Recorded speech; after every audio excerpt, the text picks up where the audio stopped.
My dear students, आज lecture number 56. Let E be a subfield of the real numbers containing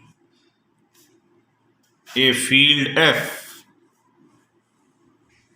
of constructible numbers. F वो field है जिसका प्रत्येक number कंस्ट्रक्टेबल है, such that this extension is normal. ये extension भी normal है and इस एक्सटेंशन की डिग्री 2n है. Then show that every element in E is constructible. ठीक है जी, ये तो है हमारा क्वेश्चन. इस क्वेश्चन को करना कैसे है वो देखिए. हम इंडक्शन ऑन n लगाएंगे. We prove the result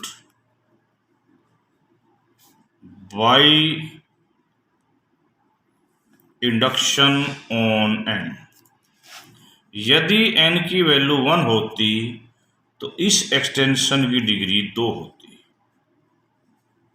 तो हमें एक C मिलता जो E में तो होगा बट F में नहीं होगा. इसका मतलब F से बड़ी फील्ड FC होगी और उससे बड़ी फील्ड E होगी. ओके. अब जैसा कि हमें कहा है ये इसके इक्वल नहीं होगा. Since C doesn't belongs to F, इसका मतलब इस एक्सटेंशन की डिग्री 2 हो जाएगी वेयर E यहां पर FC के इक्वल होगा. या कह दूं मैं FC F की एक्सटेंशन की डिग्री 2 है. अब आपको F एक क्या दे रखी है, F इज ए कंस्ट्रक्टेबल फील्ड. तो ये गारंटी है कि 0 और 1 दो इसमें कंस्ट्रक्टेबल एलिमेंट होंगे ही होंगे. ठीक है. बाकी तो जैसे इस फील्ड में 2 भी आएगा तो 2 भी कंस्ट्रक्टेबल हो जाएगा. 2 मतलब 1 + 1 के ऑपरेशन के बाद जो आएगा. दीज आर यानी कि 1 doesn't mean 1 is mean the unity और this is additive identity. 2 means 1 operated under addition by 1. ये हमने एक मीनिंग लिया है. इस मीनिंग को आगे चल के क्लियरिफाई करेंगे. ठीक है. ओके. अब एक बात बड़ी इंपॉर्टेंट है कि C की जो मिनिमल पॉलिनोमियल होगी उसकी डिग्री 2 होगी. Let Px be a minimal polynomial of degree 2. 4 किसके लिए? ये C के लिए. मान लिया जाता है कि ये पॉलिनोमियल ऐसी है.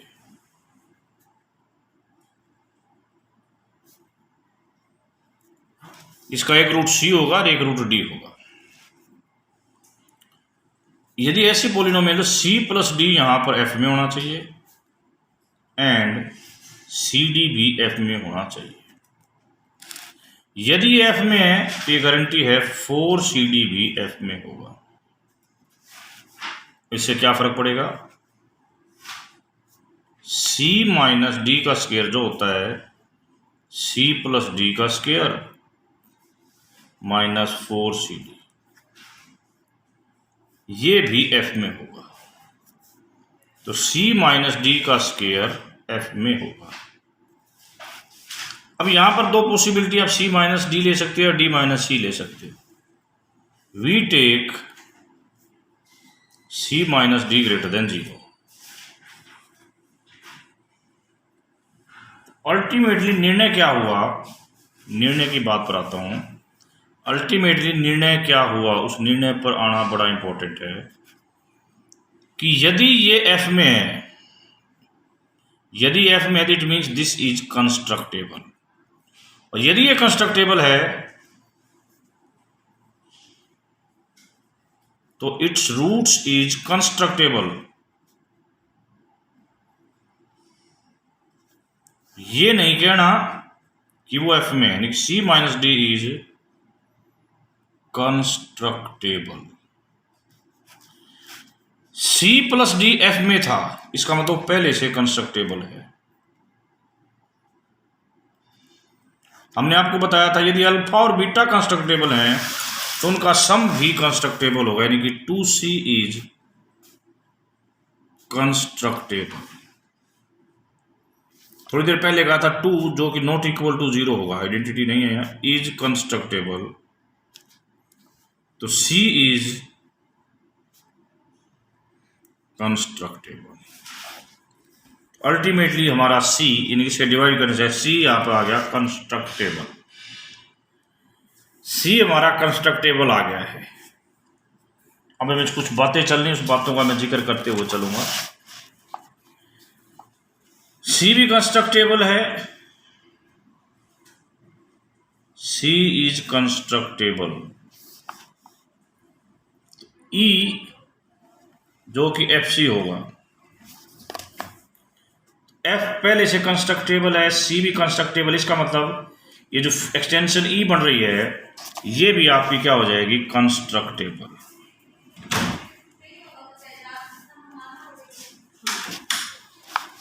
तो this result is true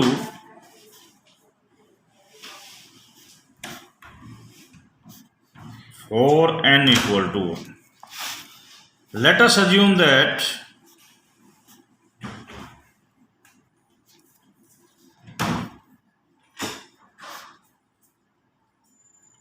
result is true for all positive integers less than n but they are greater than 1। ऐसा हर किसी पॉजिटिव इंटीजर n के लिए ट्रू है जब n की वैल्यू पॉजिटिव इंटीजर के लिए ट्रू है which is less than n। अब g हम ले रहे हैं यहां पर, g क्या है, एक ग्रुप ऑफ ऑटोमॉर्फिज्म है E to F, यानी कि ये set of all automorphism from E to E जो F के एलिमेंट को फिक्स करते हैं। G इज ए ग्रुप जो हमने आपको पहले डिफाइन करके बता रखा है। अब नॉर्मल की कंडीशन हमें क्या फायदा करती है, नॉर्मल की कंडीशन हमें जैसे दे रखा ना कि दिस एक्सटेंशन ये नॉर्मल एक्सटेंशन, नॉर्मल की कंडीशन हमें ये बेनिफिट करती है कि ऑर्डर ऑफ G इस एक्सटेंशन की डिग्री के इक्वल होगा जो कि 2n है। कौन कर रहा है ये, नॉर्मल हमें ये फायदा कर रही है। Let H be a subgroup of G such that order of H 2n-1। H हमने एक सबग्रुप लिया G का जिसका ऑर्डर 2n-1 है। H star be a fixed field of H।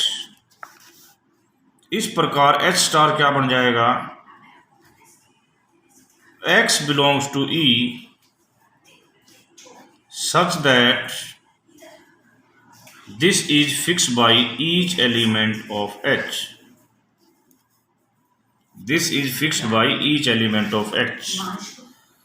अब by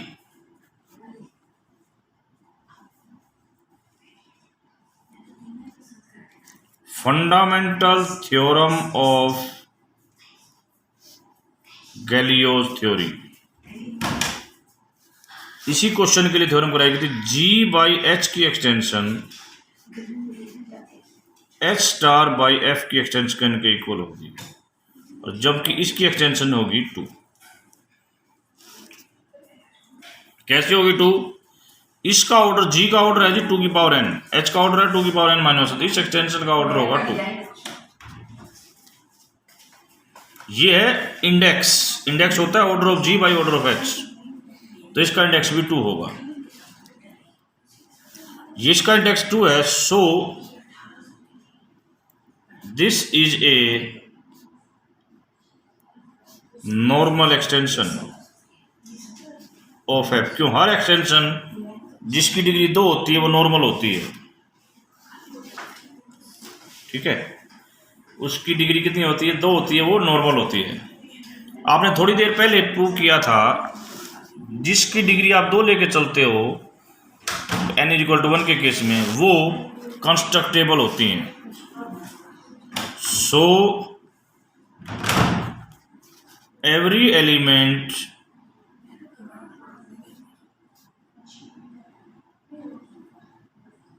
in H* is constructible.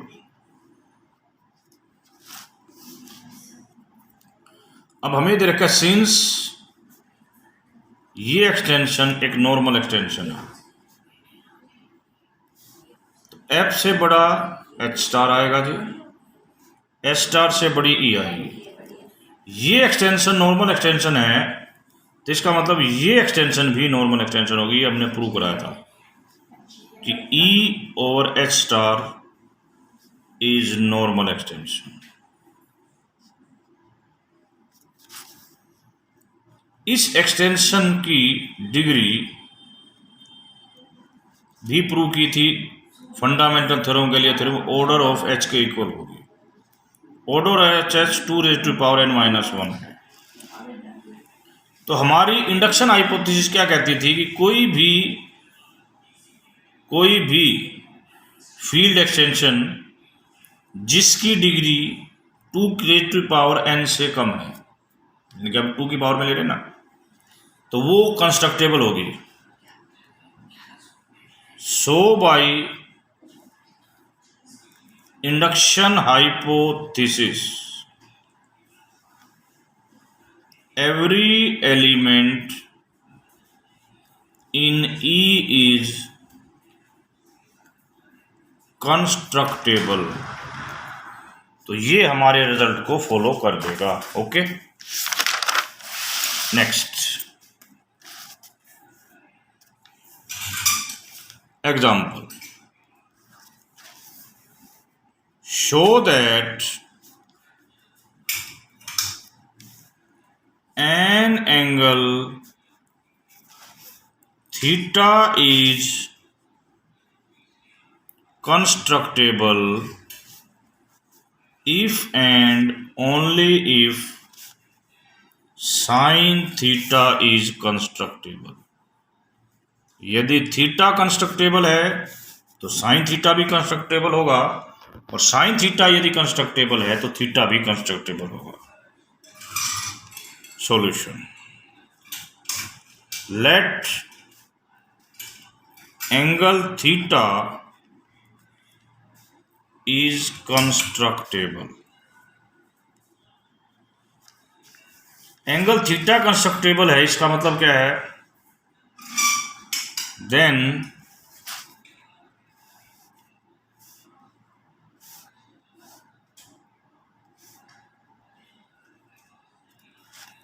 इसका मतलब then OA and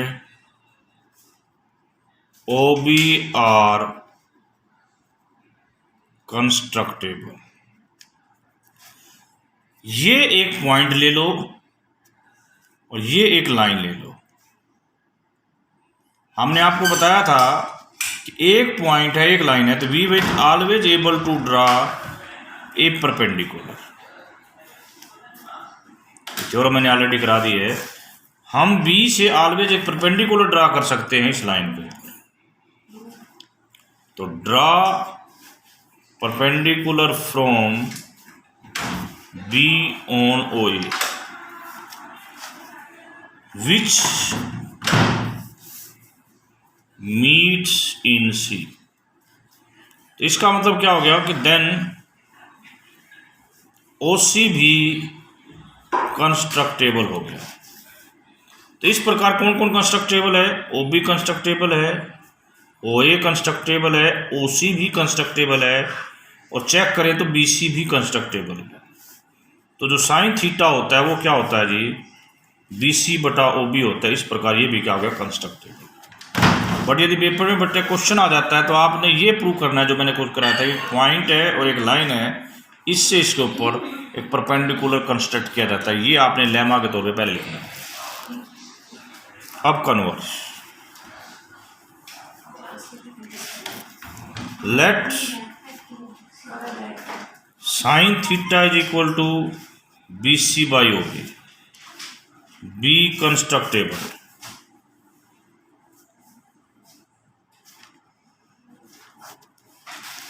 B C by O B constructible है।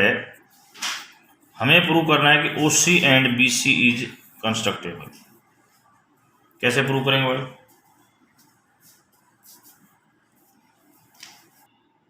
देखिए,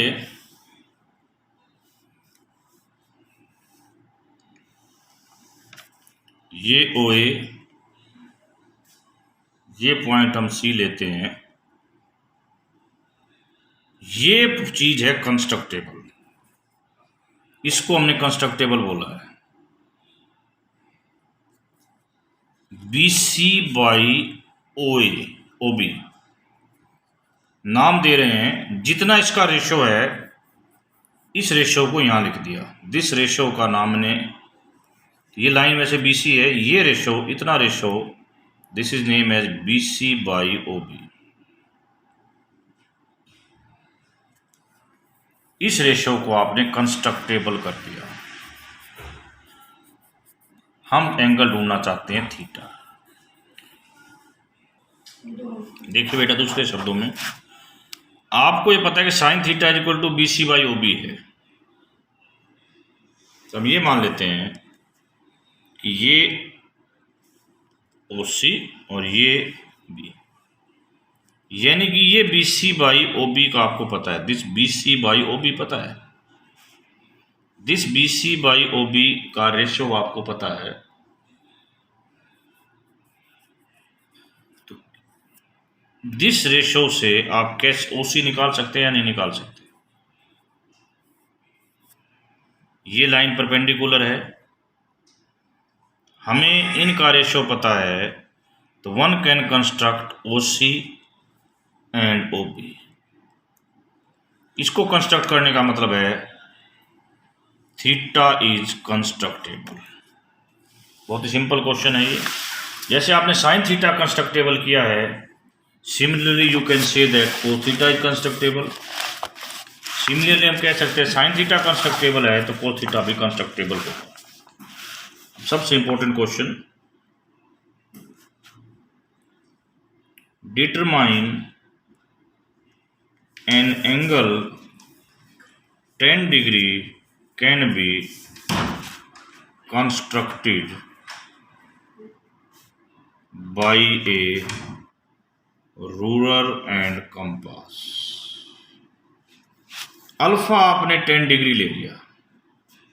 अभी आपने कहा है कि यदि अल्फा कंस्ट्रक्टेबल है तो साइन अल्फा भी कंस्ट्रक्टेबल होगा, और साइन अल्फा कंस्ट्रक्टेबल है तो अल्फा भी कंस्ट्रक्टेबल होगा। फिर सुन लीजिए, अल्फा कंस्ट्रक्टेबल है तो साइन 10 डिग्री यानी कि अल्फा भी कंस्ट्रक्टेबल होगा, एंड वाइस वर्सा। तो हम यहां पर इसको कंस्ट्रक्टेबल है या नहीं है चेक करेंगे। साइन 3 अल्फा क्या होता है? 3 sine alpha minus 4 sine cube alpha. ठीक है जी। अल्फा को हमने 10 डिग्री ले लिया, तो sine 30 degree 3 sine 10 degree minus 4 sine cube 10 degree half, इसको मैंने a लिख दिया 3a minus 4a cube, where a equal to sine 10 degree. यहां पर एक इक्वेशन आ गई 8a cube 6a plus 1 equal to 0। ये क्यूबिक इक्वेशन है जिसका रूट a है। ये एक क्यूबिक इक्वेशन है, इसका रूट a है। ठीक है, very good. This is a cubic equation, इसका रूट a है। अब इससे क्या फर्क पड़ेगा हमारे को, क्या पोलिनोमियल कैसी है ये पोलिनोमियल कैसी है? ये पोलिनोमियल एक 3 डिग्री इक्वेशन है। क्या ये इररिड्यूसिबल ओवर क्यू है? दिस इज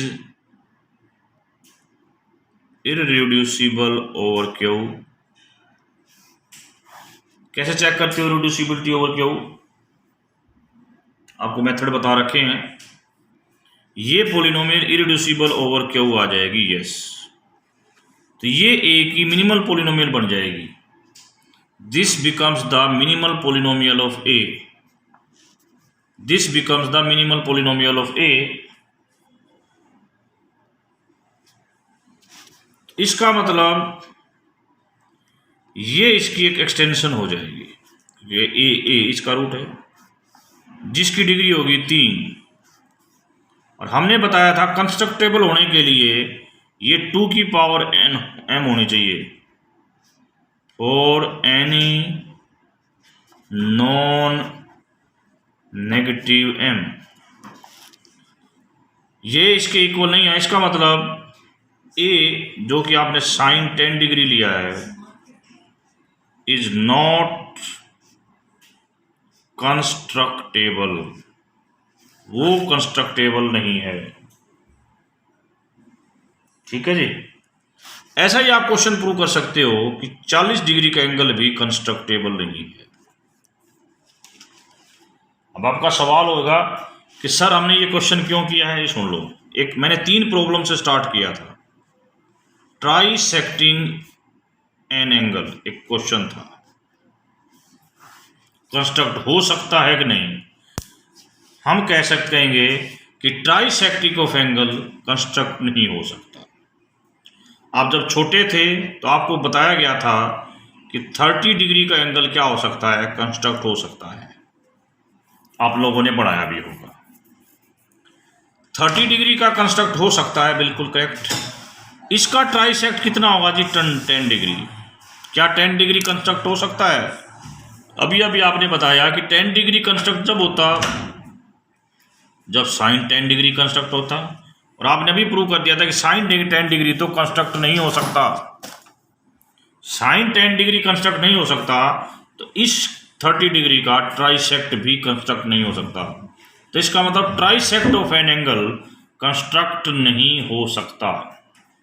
ये हमारा क्वेश्चन था, trisect of an angle construct नहीं हो सकता। यदि ये क्वेश्चन आ जाता है ट्राइसेक्ट ऑफ एन एंगल, तो आपने क्या क्या करना है, देखिए देखते जाओ।